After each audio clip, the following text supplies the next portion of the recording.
In medieval England, the concept of monarchy was deeply entrenched in the feudal system. The monarch, whether a king or queen, held supreme authority over the realm and its subjects. The monarchy was often seen as divinely ordained, with the ruler wielding both political and spiritual power.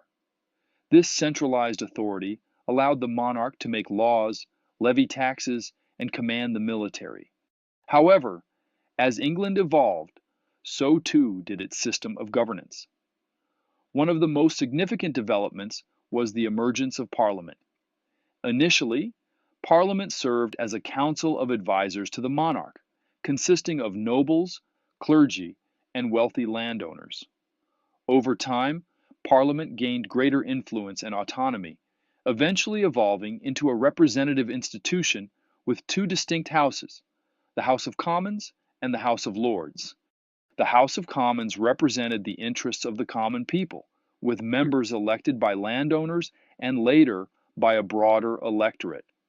The House of Lords, on the other hand, comprised nobles, bishops, and hereditary peers who held their titles by virtue of birthright. Together, these two houses formed the legislative body of Parliament, responsible for making laws and overseeing the actions of the monarch. One of the hallmarks of English law is the reliance on precedent and common law. Precedent refers to the practice of judges following previous decisions when adjudicating similar cases. This principle of stare decisis, or let the decision stand, ensures consistency and predictability in the application of legal principles. Common law, meanwhile, is a body of unwritten legal principles derived from custom and judicial decisions. It is based on the idea that legal rules evolve over time through the accumulation of judicial decisions and societal norms. The combination of monarchy, parliament, precedent, and common law laid the foundation for the English legal and political system. It established a delicate balance of power between the monarchy and the representative institutions of Parliament, ensuring that no single authority could wield unchecked power. This system of governance would serve as a model for democratic societies around the world, including the United States, where principles of representative government and the rule of law continue to shape our system of governance today. As England's power and influence expanded beyond its borders, it sought to establish colonies in various parts of the world. These colonies served as sources of wealth, raw materials, and strategic military outposts. To govern these distant territories, England relied on a combination of charters, compacts, and colonial administrations. Charters were legal documents granted by the monarch to individuals or groups, authorizing them to establish colonies and govern them according to specified rules and regulations. These charters outlined the rights and responsibilities of colonial authorities, including the establishment of local governments, the allocation of land, and the collection of taxes. Colonists viewed charters as guarantees of their rights and liberties, providing them with a degree of autonomy and self-governance.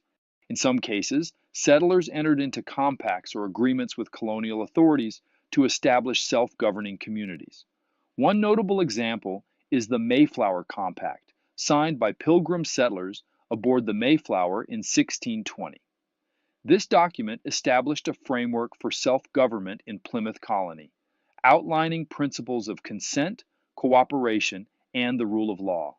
The Mayflower Compact is considered one of the earliest expressions of democratic governance in colonial America and served as a precursor to future forms of self-government. English legal and political institutions played a crucial role in shaping colonial governance structures and legal systems. Colonists drew upon English traditions of representative government, individual rights, and the rule of law, adapting them to suit their unique circumstances.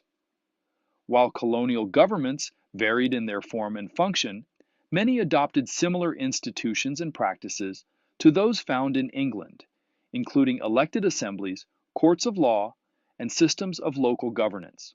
Despite their distance from the mother country, colonial governments remained firmly rooted in English legal and political traditions. English law served as the basis for colonial legal systems, with judges applying principles of precedent and common law in their rulings. This continuity ensured a degree of stability and predictability in the administration of justice, contributing to the growth and development of colonial societies. The experiences of colonial self-government laid the foundation for the principles of federalism and individual liberty that would later define the United States. The colonists' struggles for political rights and representation paved the way for the American Revolution and the eventual establishment of a democratic republic. By drawing upon their English heritage, colonial Americans forged a new path of self-government, grounded in the principles of freedom, equality, and justice. The English heritage left a mark on the development of American government, profoundly influencing its principles, institutions, and practices. The Founding Fathers drew upon centuries of English political thought and experience as they sought to establish a new system of government for the United States. English political philosophers such as John Locke and Baron de Montesquieu played a pivotal role in shaping the ideas and ideals of the American Revolution. Locke's theories of natural rights, government by consent, and the social contract laid the groundwork for the Declaration of Independence and the concept of inalienable rights, including life, liberty, and the pursuit of happiness. Montesquieu's theory of the separation of powers further informed the design of the American system of government with its distinct branches of executive, legislative, and judicial power.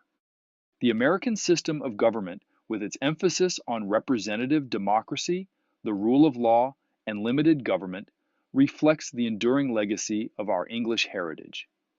The Constitution, often hailed as a masterpiece of political craftsmanship, draws inspiration from English legal and political traditions, including the Magna Carta, the English Bill of Rights, and the writings of English jurists such as Sir William Blackstone.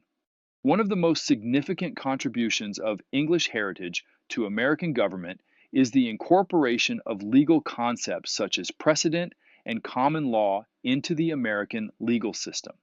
The principle of stare decisis, or let the decision stand, ensures consistency and predictability in the application of legal principles, while common law provides a flexible framework for adapting to changing societal norms and circumstances. Moreover, the experiences of colonial self-government informed the drafting of the Declaration of Independence and the Constitution, which enshrined principles of liberty, equality, and self-government.